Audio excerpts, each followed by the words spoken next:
Гісторыя – гэта даты, імёны ды музейныя экспанаты. Такое бачанне дае нам школа, і вельмі часта мы з ім жывем далей.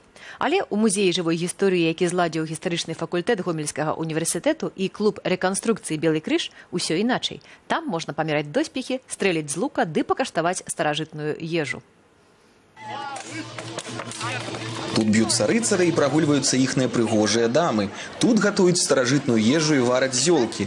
Гэта музей жывой гісторыі пад адкрытым небам, які ладзіцца перадусім, каб разбураць стэрэатыпы. Самый такой стандартный, наверное, миф, который даже иногда по учебникам кочует, это то, что доспехи средневековые, они там весили ужасное там количество килограмм, и человек в них вообще не мог двигаться, ничего. Вот он, пожалуйста, там представлены средневековые доспехи, люди их нормально одевают, ничуть не сковывают себя в движениях. Почему? Потому что доспех – это часть военной амуниции, так?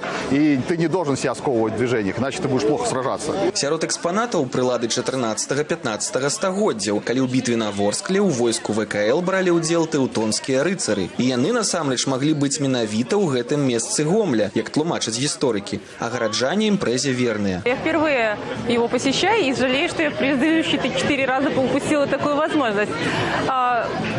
Масштабно, много людей, интересные, очень образованные модераторы, шикарные экскурсоводы, которые вплоть до того, что маленький ребенок может понять, как это происходило, как раньше люди шили себе одежду, как раньше люди готовили себе еду. Гэты год для музею жывой гісторыі юбілейны, 5-й. Праз год у гэты час і ў гэтым месцы зноў можна будзе апынуцца ў машыне часу і трапіць у сярэднявечча. Олег Рудавусаў, Белсат.